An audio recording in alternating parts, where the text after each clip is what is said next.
Y ahora, otro nivel.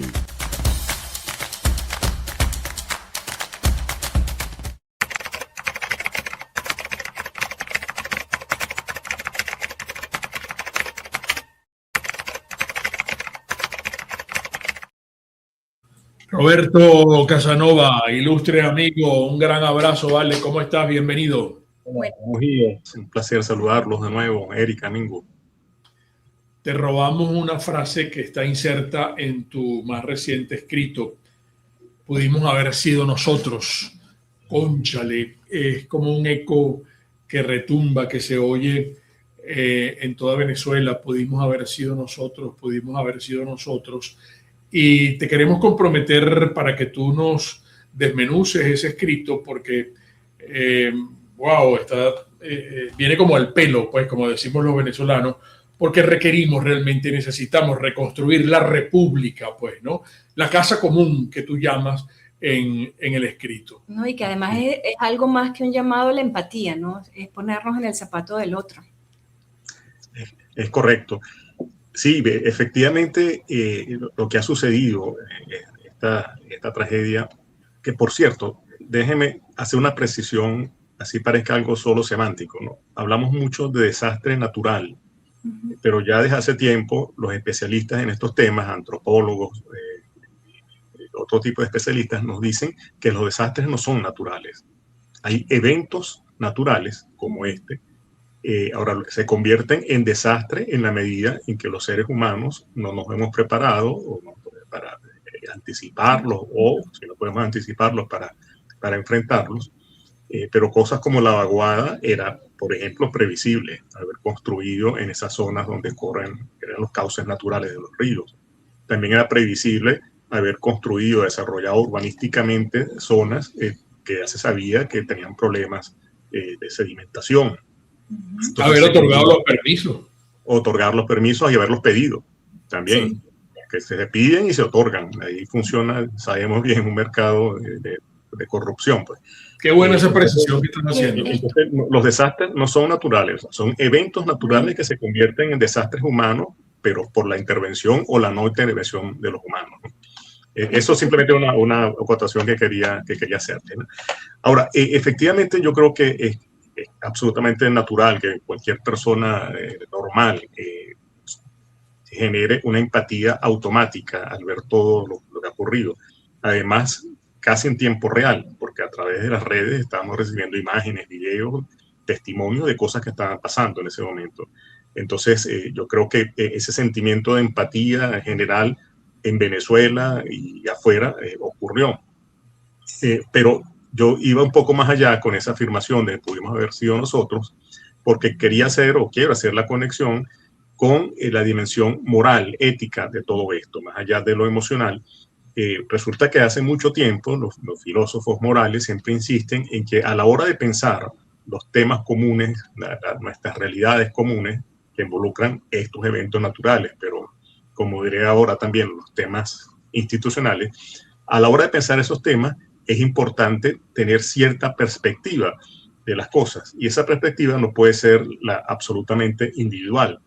Si, por ejemplo, tenemos que pensar cuáles son las reglas justas que van a regular nuestra vida común, tenemos que ponernos en los zapatos del otro. Ya no solamente pensar en el interés propio, sino dirá, bueno, esto también convendría a otras personas que también van a estar viviendo en el marco de esas instituciones. Eso que parece una discusión abstracta, filosófica, hemos visto que ha tenido aquí una experiencia, un caso muy concreto. Con esa reflexión que coloqué, pudimos haber sido nosotros, estábamos haciendo en el fondo un ejercicio moral. Estábamos poniendo en los zapatos del otro, diciendo, bueno, pero aquí tenemos un problema común. Lo están sufriendo estas personas, pero pudimos haber sido nosotros. Luego el tema ya nos trasciende como individuo. Es un tema que nos atañe a todos. Y eso nos coloca en una perspectiva, insisto, moral a la hora de pensar los temas. Eso es lo que quería destacar entonces, pasar de la emoción, de la empatía, a la reflexión ética y luego a la reflexión política. Porque finalmente, usando una metáfora que si se ponen a ver no lo es tanto, la metáfora de la casa común, bueno, resulta que todos compartimos un territorio, un espacio, pero también compartimos un orden institucional, compartimos ciertas reglas. Luego, entonces, estamos hablando de una casa que tiene una dimensión física, espacial, pero también tiene una dimensión institucional, social, económica, etc. Y todos estamos en esa casa. Luego, entonces, la metáfora, digo que en el fondo tiene mucho de realidad, no solamente es un uso de la palabra, ¿no? de la frase. Decía entonces que pasar de los eventos naturales que se convirtieron en desastres a la reflexión sobre la casa común, sobre el orden institucional, me parece que es fundamental. Yo puedo entender que mucha gente, por razones justificables, de una vez afirmaba que no podía politizarse lo que estaba sucediendo, que lo importante era atender a las víctimas y las consecuencias. Y es cierto, la prioridad, por supuesto, es salvar vidas. Pero eso no significa que olvidemos que se trata de un desastre, insisto, no natural, un desastre ocasionado por, finalmente, razones, procesos políticos. Porque estamos hablando de destrucción de capacidades del Estado, partidización, más que politización, partidización del Estado, toda una dinámica de muchos años de destrucción casi deliberada. No voy a decir que 100% deliberada, pero era obvio que estaba ocurriendo ese proceso de destrucción, y es un proceso político. Entonces, este desastre que estamos viviendo, en el fondo, tiene causas políticas, pero además también tiene implicaciones políticas. Entonces, a pesar de que nuestra prioridad en este momento ha sido salvar vidas, eso no puede hacernos olvidar que en el fondo se trata de un asunto político, que es algo que también afirmó. Eso es muy importante porque, es decir, antes de los eventos, esa casa, ese hogar estaba destruido, producto de los 27 años de chavismo que hemos vivido, ¿no? Así Entonces, es. imagínate tú la tragedia que encima de eso, de tener esa casa destruida y el hogar destruido, viene el evento natural, que es el terremoto, como para, bueno, pues. Sí, además es importante también destacar que fueron 2 terremotos. Sí. No estamos hablando de uno solo, son literalmente Fortísimo. 2 terremotos. Ambos fortísimos. Fortísimos, uno más que otro. Sí, efectivamente, esa destrucción acumulada de tantos años ahora tiene, por decirlo así, una nueva capa, que es esta pérdida humana tan terrible y además las pérdidas materiales que ha involucrado. Es una capa adicional que se agrega ya al desafío de reconstruirnos una vez que recuperemos la casa común. Porque jugando con la metáfora, lo que ha pasado con la casa común es que, bueno, fue invadida por unos usurpadores que están allí, permanecen allí y además pretenden ser ellos los que lideren la reconstrucción de la casa que ellos mismos destruyeron. No me gusta mencionar nombres, pero a mí me parece insólito, por ejemplo, que coloquen a Farías, Jacqueline Farías, ahora como estaban responsable. pidiendo precisamente su opinión sobre esa designación. Como, Eso es insólito. Una persona que ha demostrado fehacientemente su incapacidad para construir nada, ¿cómo la ponen al frente de este desafío tan enorme, tan grande? Obviamente, eso el único sentido que tiene es un sentido justamente de político, hablando limitadamente en el término político, del término político. Estamos hablando de un grupo que intenta preservarse en el poder de cualquier manera y no tienen sino esas fichas que lo que hacen es rotar de un lado a otro, porque se trata de un régimen absolutamente debilitado, desprestigiado, aislado, que se está sosteniendo por hilos, y esos hilos que sabemos que se manejan desde Washington. Claro, está gerenciado, está tutelado, digamos así, o no sé. Tutelado. No sé si es lo correcto, ¿no? Es decir, sí, está tutelado, y entonces uno dice, ¿hasta cuándo, por el amor de Dios? Sí. Pero fíjate que ese tutelaje significa varias cosas. Lo primero, hablando de la reconstrucción, es que para reconstruirnos tenemos que ser soberanos. Es decir, somos una república, significa que una comunidad política se otorga a sí mismo leyes, decide quién la gobierna, y si esa persona que no la gobierna o ese grupo no los gobierna bien, bueno, esa misma comunidad política puede salir de ellos. Eso está además bellamente expresado en la Constitución de los Estados Unidos. Lo menciono porque, bueno, el 4 de julio se celebraron sus 250 años. Ustedes se van al prólogo de esa declaración de independencia y ahí está claramente expresado lo que es el espíritu de las repúblicas, incluida la nuestra, cuya independencia ocurrió pocos años después.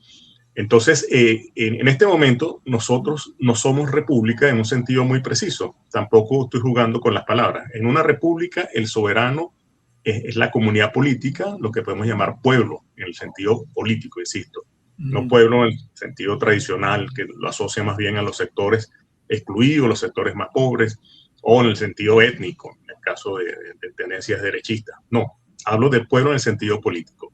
En una república, el soberano es el pueblo, como antes el soberano era el rey. Nos hicimos república justamente porque acabamos con las monarquías en esa época, la independencia de los Estados Unidos, la independencia nuestra. Entonces somos república. Ahora, en Venezuela, uno se pregunta seriamente, ¿somos república? ¿Quién es el soberano en este momento? No lo somos nosotros como comunidad política. Nuestra última decisión soberana fue el 28 de julio de 2024 y decidimos por un cambio político. El gobierno de facto usurpó el poder Maduro y designó a esta vicepresidente como vicepresidente que sigue usurpando el poder. Ahora ella está tutelada por Estados Unidos, ya ella no puede hacer lo que quiera. Entonces, ¿quién es el soberano? Tampoco es ella. El soberano termina siendo la administración Trump. Y no estoy exagerando, creo yo. Es decir, no hay, en estos momentos no hay constitución. La constitución no es valedera. Está la constitución, pero no está siendo utilizada. Está allí nominalmente. Pero no somos una república propiamente porque no estamos ejerciendo la soberanía popular. De allí que el tema de la reconstrucción empalma inevitablemente con la decisión que debemos adoptar soberanamente de quién nos va a gobernar. Esto no significa desconocer el apoyo que la administración Trump nos ha prestado. Con lo que ocurrió el 3 de enero, con lo que está ocurriendo ahora, yo creo que hay razones para agradecer ese apoyo. Claro. Pero a mí me gusta decir que en la reconstrucción de la casa común, y vuelvo a la metáfora, muchas veces hace falta andamios, pero nadie quiere vivir en un andamio.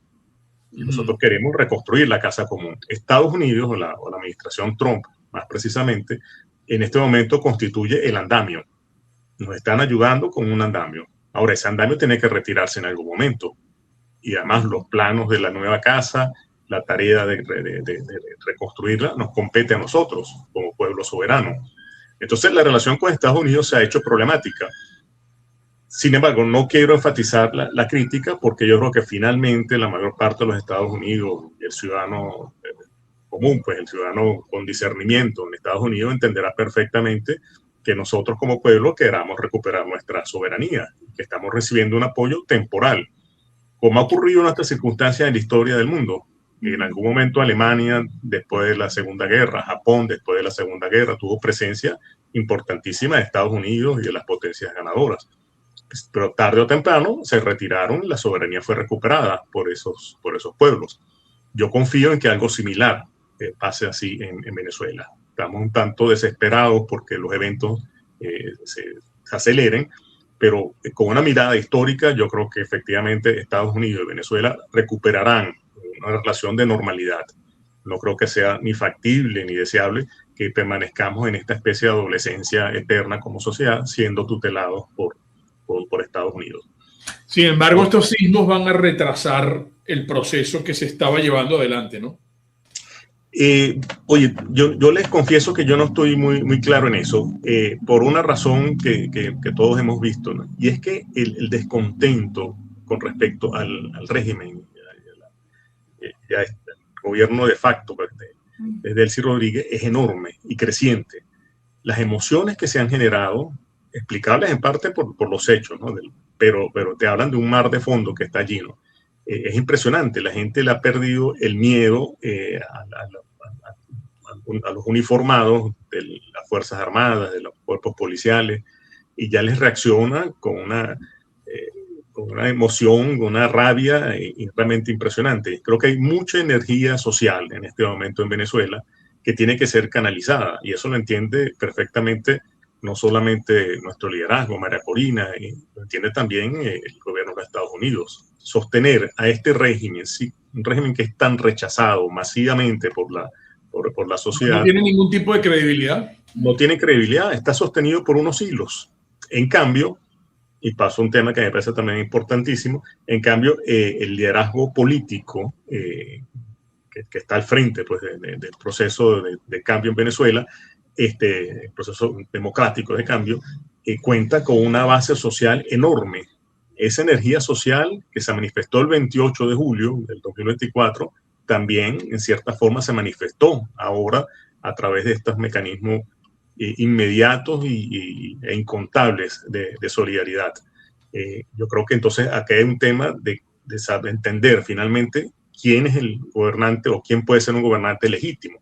No lo es Delcy Rodríguez, no lo es el triunvirato, donde está su hermano y Diosdado Cabello, no son ellos, obviamente, están ahí sostenidos por apenas unos hilos, no tienen apoyo social, podrán tener apoyo de algunos grupos armados, pero la energía social, el apoyo social, el apoyo de la ciudadanía, lo tiene el liderazgo democrático, que lo demostró y lo quiere demostrar de nuevo, yendo a una elección justa, transparente.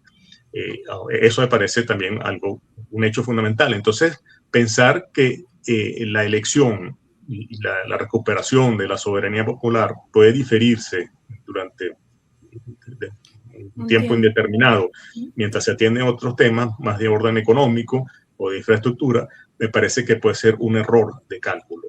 Claro, pero hay otras personas que coinciden en señalar que pareciese que Trump no quiere nada con María Corina. Es posible, ahí, digamos, creo que entramos en un terreno complicado y un tanto especulativo. Yo diría de Trump, si me permiten, que a Trump no hay que hacerle mucho caso. Trump habla mucho, es un provocador. Esta escena, permíteme pintar una escena que a veces me imagino. Yo imagino una escena donde se están discutiendo cosas como el caso venezolano, está Trump presente, está Rubio, estarán otras figuras de la administración Trump hablando sobre esto, está Trump allí escuchando, interrumpiendo y grabando piezas aisladas de información. Trump no me parece que sea una persona que políticamente tenga la cabeza bien amoblada. Sí me parece que es el caso de Rubio. Entonces, después Trump, con piezas de información sueltas, más su estilo provocador, viene de una rueda de prensa y suelta cosas, bueno, que le parecen graciosas o que más o menos recuerdan. Entonces Trump pues, hace mucho ruido, Trump genera mucho ruido, y si estamos permanentemente tratando de entender lo que Estados Unidos quiere hacer con esas intervenciones de Trump, podemos perdernos, porque la verdad es que Trump cambia de opinión, ya lo hemos visto, una rueda de prensa dice una cosa, después dice otra. Entonces creo que hay que bajar la mirada, la perspectiva hacia otras figuras como Marco Rubio, que sí me parece que sí tiene la cabeza mucho mejor amoblada, y eso quizás nos ayude a entender mejor hacia dónde van las cosas.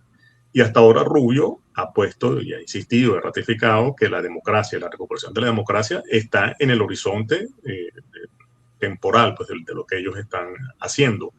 Entonces, lo pongo como simplemente un comentario que a mí me resulta útil. Yo le presto cada vez menos atención a lo que dice Trump y más atención a lo que dicen personajes como Marco Rubio.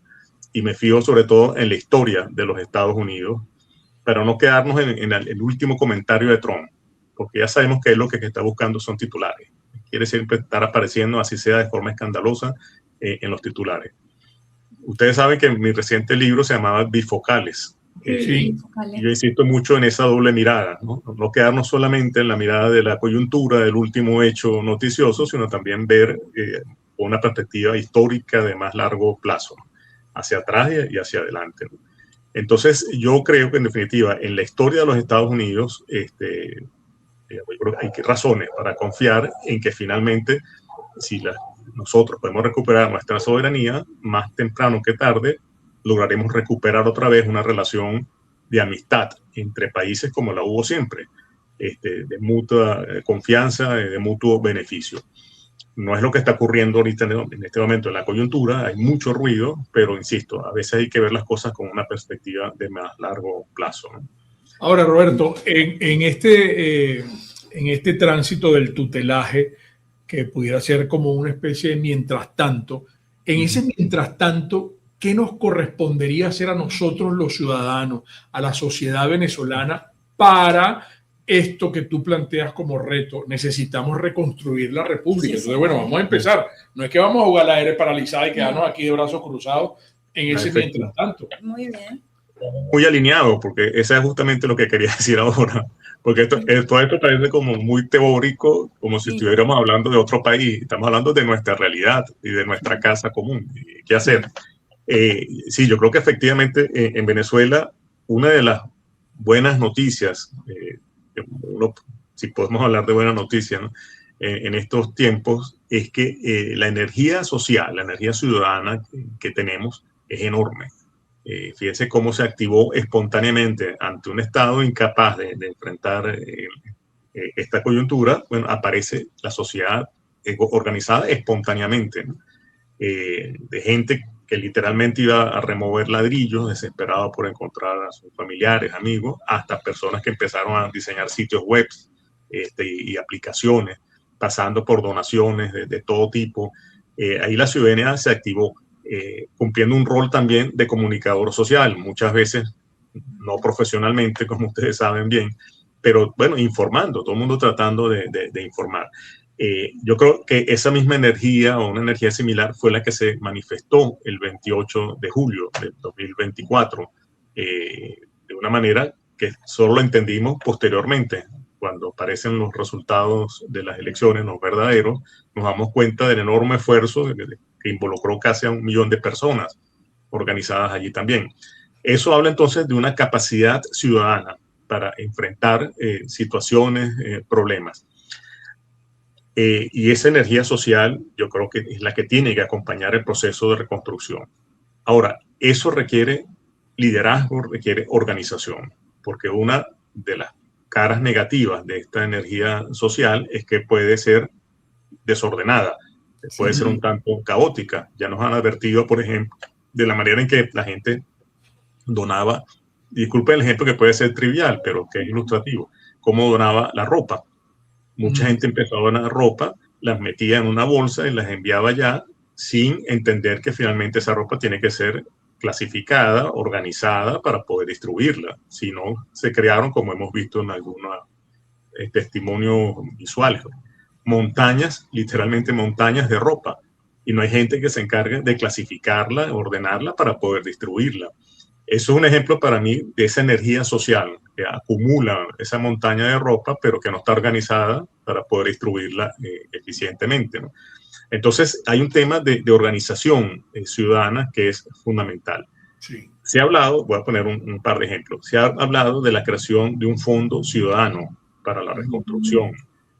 A mí me parece una idea magnífica, porque un problema que a mí me preocupa es que empiezan a llegar muchas donaciones dispersas, desarticuladas, y habrá algunas que llegarán a buen destino, pero habrá otras que no, porque en Venezuela y en cualquier país, cuando empiezan a llegar dinero de esa manera, tanto desordenada, aparecerán los vivos de siempre, ¿no? Sí. Hay una tentación, por supuesto, entonces allí a la corrupción, finalmente, en este caso de recursos privados. Entonces es importantísimo crear mecanismos transparentes para el manejo de esas donaciones. Entonces se ha hablado de la creación de un fondo humanitario, no tiene que ser único, puede haber varios, desde luego, pero es una manera de articular ese proceso de recepción de recursos de otros países, recursos nacionales, y poder canalizarlo no solamente ya para la coyuntura, sino también para proyectos, que es otra dimensión de la organización.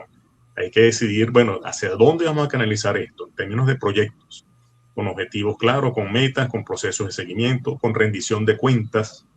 Entonces, la creación de esos fondos me parece algo imprescindible en cualquier proceso de reconstrucción. No son fondos que les daremos a administrar a un régimen que sabemos que buscará siempre oportunidades para lucrarse y para hacer proselitismo político. No, estamos hablando de fondos que tienen que ser ciudadanos, al menos durante esta etapa. Eventualmente, con una nueva elecciones y unas autoridades legítimas, bueno, quizás pueda haber cambios. Pero en este momento, la creación de esos fondos ciudadanos a cargo de ciudadanos me parece que sería algo fundamental para dar algo de orden a este proceso de recepción de recursos.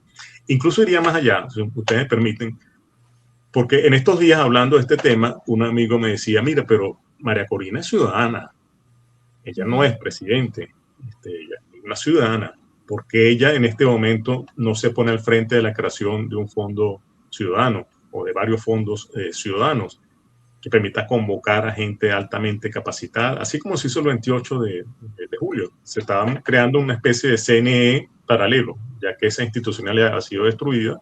El 28 de julio construimos una institucionalidad electoral paralela. ¿Por qué ella entonces no se pone al frente y su equipo de la creación de estos fondos ciudadanos? Si ella resultase electa en algún momento, bueno, tendrá que separarse de ese cargo, obviamente. Pero mientras tanto, ella puede convertirse en una persona clave para canalizar, organizar buena parte de esos recursos. Porque me decían que así como los ciudadanos no pueden quedarse de brazos cruzados, un riesgo de María Corina es que estando fuera, bueno, ella está siempre tratando de orientar, dar líneas, dar esperanza, y eso es parte fundamental de su responsabilidad como líder, pero en el fondo no tiene manera de ir más allá. Entonces, lo del Fondo Ciudadano lo conecto con María Corina. Bueno, no sé si sea una buena idea para ella, pero en todo caso lo quería comentar. Este tipo de eventos es normal que agarren a los estados desprevenidos. Ayer alguien me citaba el caso de la ciudad de Valencia, en España, con las inundaciones de la Dana. Y hay que ver cómo se volcó la comunidad de Valencia a ayudar a su gente, ahogados, bueno, las casas inundadas, el desastre, y después la evaluación y la ausencia del Estado, pese a que no estamos hablando del país de España completo, sino del gobierno de la Comunidad Valenciana, no respondió y la alarma no sonó, y etcétera, etcétera. Pues no. El otro ejemplo que me ponían, mira, ¿cuál fue la capacidad de respuesta que tuvo el gobierno de los Estados Unidos con las Torres Gemelas? Mira, se tardaron un montón en llegar a asistir a la gente en Nueva York. Eso no es así de la noche a la mañana. No estoy aquí justificando a nadie, pero si esto hubiese ocurrido en Colombia, en Ecuador, en Argentina, ¿cómo hubiesen reaccionado esos estados? Los militares, las Fuerzas Armadas, están realmente, mira, no, los escombros no permiten llegar hasta allá, hay que buscar la manera. Los helicópteros no tienen gasolina, bueno, vamos a ver cómo hacemos. ¿Qué fue lo que pasó en el Estado venezolano que se le critica tanto de la inoperancia y de lo malo que ha actuado? Bueno, yo diría un par de cosas. La primera es que lo que vive Venezuela, yo creo que es un caso límite de un proceso que está presente en muchas otras sociedades, que es el deterioro de las casas comunes. La casa común en la República Española tiene severos problemas también. No son comparables, por supuesto, con lo que ha ocurrido en Venezuela, que ha habido este proceso más bien deliberado, ¿no? de destrucción. Pero también otros países latinoamericanos tienen problemas en sus casas comunes respectivas. Entonces, la República como orden institucional, como forma de vida en común, tiene problemas en muchos lados. De hecho, se habla de la crisis de las democracias liberales de Occidente, ¿no? Que es lo que ha dado pie a regímenes como el chino, de decir que, bueno, esas democracias no sirven.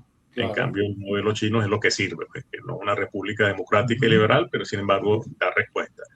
Entonces, ahí tenemos un problema que es general, pero obviamente el caso venezolano es un caso extremo por la incompetencia, por la corrupción, el saqueo al que fue sometido y sigue siendo sometido este país. Entonces, eso, digamos, como primer comentario. Lo otro es que yo creo que esa reacción ciudadana que ustedes comentan es casi inevitable. Los seres humanos tendemos a ser empáticos y en momentos como estos, yo no voy a exagerar, como a veces, por razones comprensibles, ¿no? Pero no voy a decir que los venezolanos somos los más solidarios del mundo. Uno ve algunos videos y bueno, presentan a los venezolanos como un caso excepcional de solidaridad. Sí. Y somos solidarios, pero no somos los únicos.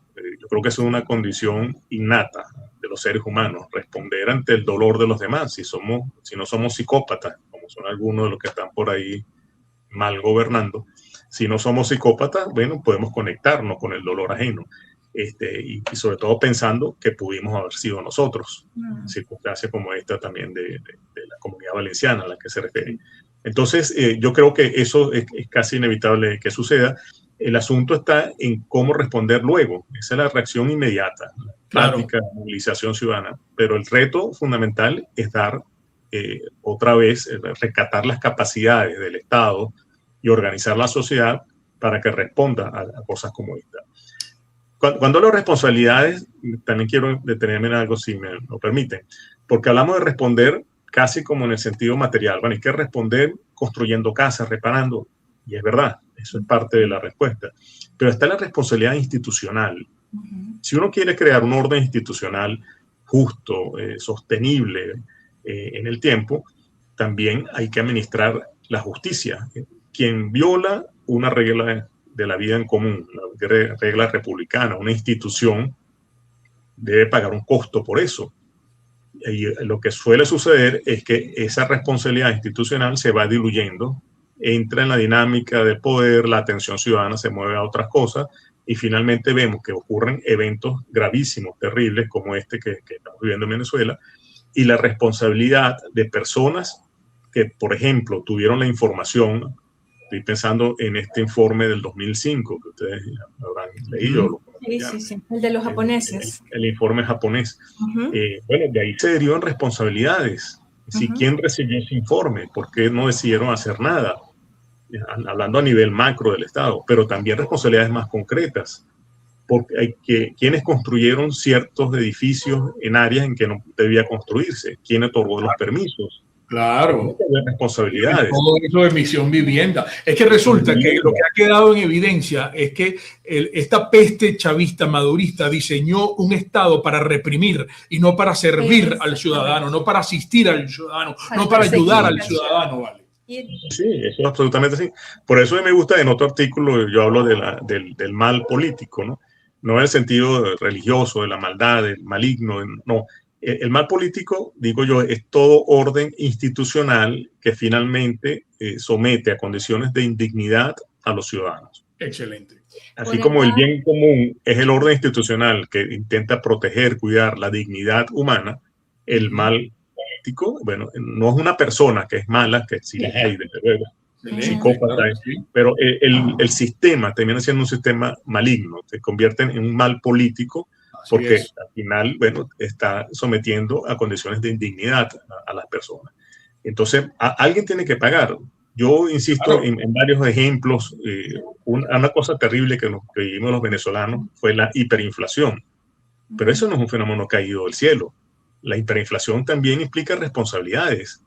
Hay personas, y hay personas en este momento que siguen aprobando el financiamiento monetario del déficit fiscal. Esto que parece una cosa muy técnica, esa es la base de la hiperinflación, es crear dinero, crear bolívares que la gente no quiere.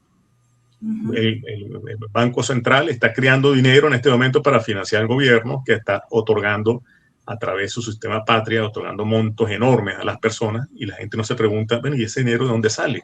Un régimen quebrado. Bueno, está creando dinero sin respaldo monetario. ¿Y qué pasa cuando la gente no quiere a una moneda? La gente empieza a usar los bolívares, esos bolívares entran a los comercios y los comerciantes se voltean con esos bolívares y van a buscar una moneda en la que proteger, se van a buscar dólares.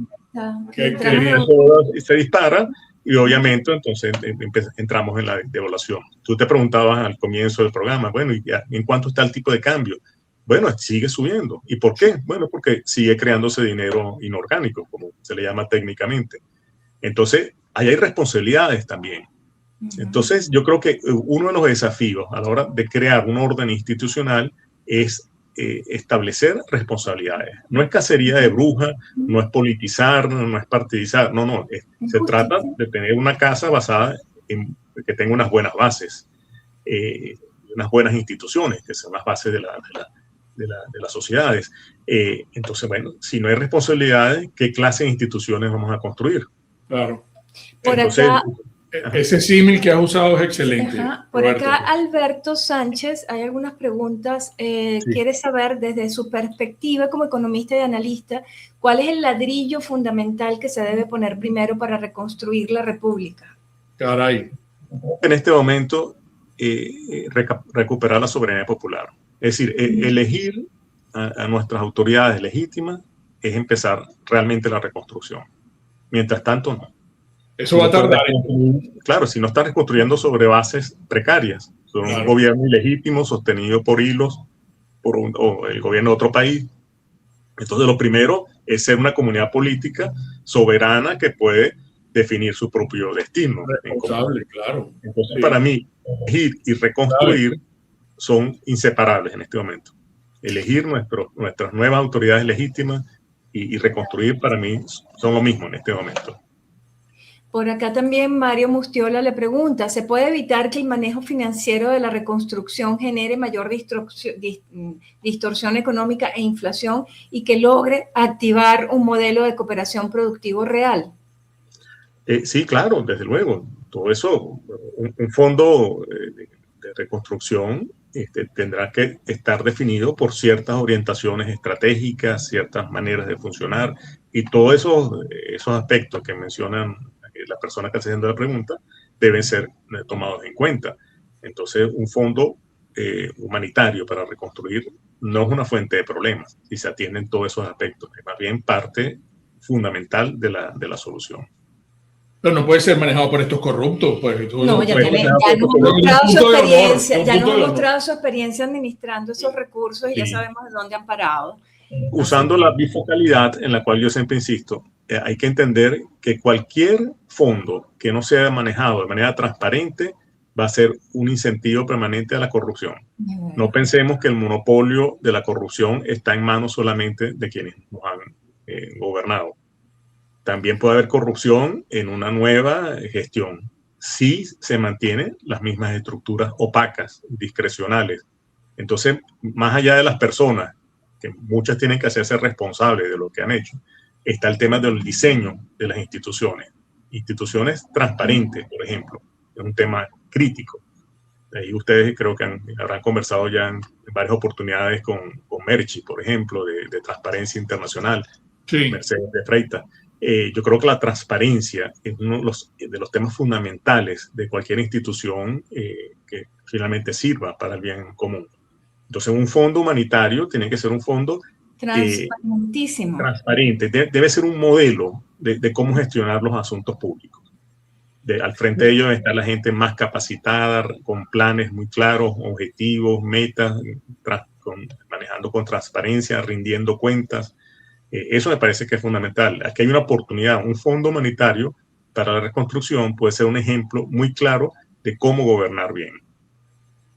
Sí, lo último, yo no sé si estamos en tiempo ya de culminar, Roberto, es que resulta muy frustrante después de tantos años, casi 30 años en esto, para nosotros avanzar en la reconstrucción necesitamos el cambio político y entonces, wow, no lo hemos logrado. Haciendo política no lo hemos logrado y en estos momentos tenemos la ayuda del presidente Trump.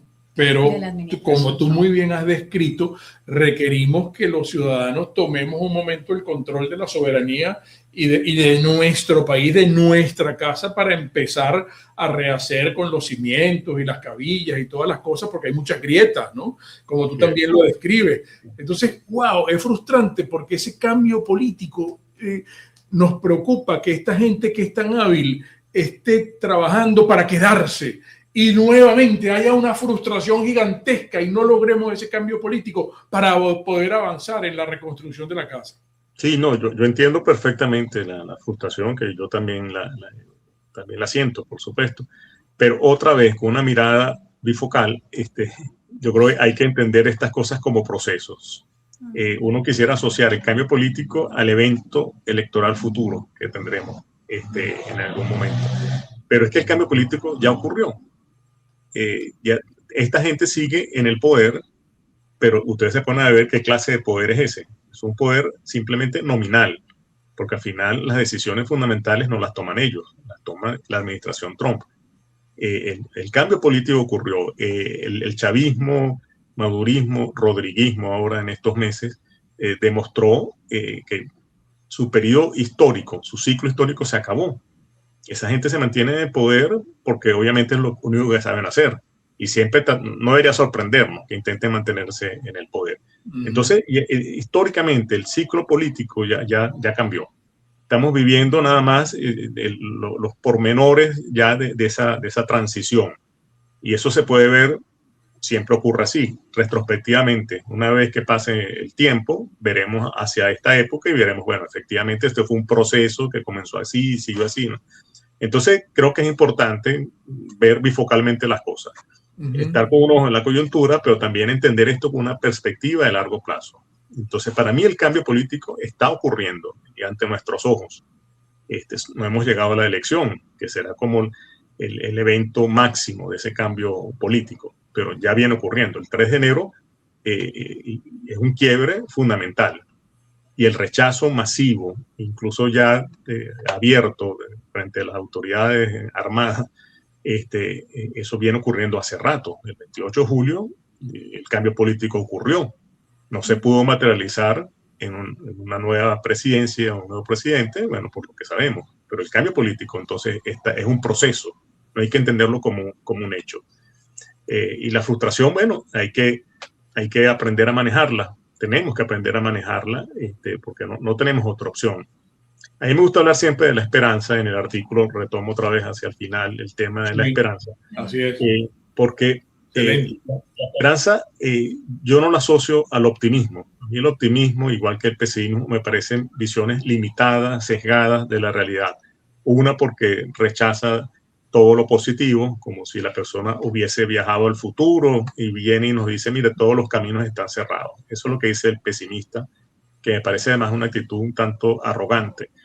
Pero el optimista también es una mirada miope, que es optimista y está negando problemas reales. Un optimista puede terminar siendo irresponsable. Para mí la esperanza no es eso. La esperanza tiene que ver con una energía vital, una energía de la vida, que tiene una dimensión biológica incluso. Ahora que estamos viviendo unas circunstancias de cambios planetarios, ¿no? Y de eventos naturales, hay que entender que la vida en la Tierra ha estado a punto de desaparecer varias veces. Hay un documental que les recomiendo, La vida en la Tierra, creo que son 5 capítulos, no sé si puedo decir dónde. Claro. Bueno, en Netflix lo podrán encontrar. Y eso nos da una mirada de muy largo plazo.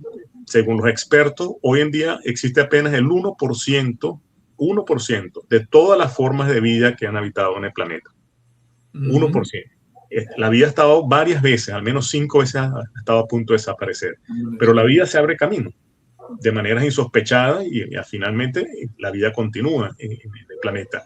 Entonces hay una dimensión biológica y esa dimensión biológica en el ser humano se expresa de una forma emocional. Eso es lo que yo llamo esperanza. La esperanza es esa energía vital que nos conduce sabiendo que siempre habrá posibilidades, porque lo que nosotros como seres humanos podamos pensar con respecto al futuro siempre va a ser limitado. Nunca nadie tiene toda la información de qué nos va a traer el futuro.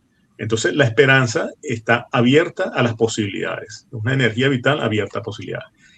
No es entonces el optimismo ingenuo. Por eso yo creo que a veces ante la frustración lo que hay que entender que nuestra mirada siempre es limitada, está muy sesgada por emociones del momento. Lo que hay que darle paso a esa energía vital, a la esperanza. Siempre habrá posibilidades. Yo creo que Venezuela no está condenada al fracaso ni a desaparecer. Hemos demostrado una capacidad enorme para resistir y ya más recientemente, no solamente para resistir, sino para organizarnos como ciudadanía. Y esa es la base de la construcción de la República. Así que me permito invitarles e invitarme a no sentirnos frustrados y entender que estamos en un proceso muy complejo, pero que el cambio político está en marcha. Qué buena esta conversación, Vale. Deberías acompañarnos más a menudo. Excelente tu trabajo. Quieran, estoy a la orden. Por cierto, aquí aprovecho un momento de publicidad, pues yo creo que les comenté la vez anterior que estaba publicando un libro. Ajá. Ya está aquí. Ay, qué bueno. Se llama en inglés. Venezuela. Está en inglés todo. Es en inglés, porque esto es un libro dirigido al público estadounidense. a lo Claro. que llamo yo al discerning American, es decir, ese americano con discernimiento que quiere entender qué está pasando en esta esquina del planeta, ¿no? Entonces es un libro pensado para ese público. No sé si lo traduzca al español, aunque lo escribí en español realmente, fue traducido al inglés, pero no sé si lo publique en español, es lo que quise decir, ¿no? Pero bueno, quizá después tengamos la oportunidad de conversar sobre este libro. Claro, Claro que sí, también, claro que vamos a sí. mandárselo a John Barrett. Me le he enviado algunos personajes, por cierto. Esa no va. Y hice una lista que le envié a varios, vamos a ver, sí. Deberías enviárselo. Bueno, Un gran abrazo, vale. muchísimas gracias. Gracias a ustedes por la invitación. Esa entrevista Fue un está pendiente. Excelente. Ok. Cartas desde Venezuela. Sí. Sí. Qué buena Y- esta conversación con Roberto, ¿verdad? Porque la esperanza, fíjate que yo te he dicho desde que te conocí, tú Tú me eres dices optimista tenaz. entonces ¿Sí? te soy una miope. No, tú vas a tener que cambiar. Yo estaba No, pensando en eso. Yo dije, Mujer, yo voy a entonces tener tú me que has cambiar. venido insultando a lo largo de todo este Tú tiempo. eres una esperanzadora permanente. Bueno, yo Entonces, trato es de buscarle soluciones al problema. A mí no me gusta verle problemas a la solución. Pero es que ¿sabes lo que pasa conmigo? Es que yo no quiero ayudar en la reconstrucción de la casa o del país desde No el más quiere. allá. No quiero hacerlo desde el más allá. Chico, no me asusta. Entonces, claro, ya yo quiero hacerlo entiendo. desde aquí. Todavía Ya, me queda ya, tiempo. ya. Yo quiero Bueno, hay que aportar. apurarnos, Sí, tenemos que por apurarnos eso, los dos, ya nos por vamos eso. a tener que apurar. Pero ya, claro, sí, Eso es lo que me hay que pasa. aportar. Por todo. eso le preguntaba yo lo de la frustración. Entonces, cónchale. Hay Mira. que manejarla. Sí. Pero mira, te voy a invitar a que hagas tu segundo bloque de publicidad y cerramos entonces nuestro programa de hoy.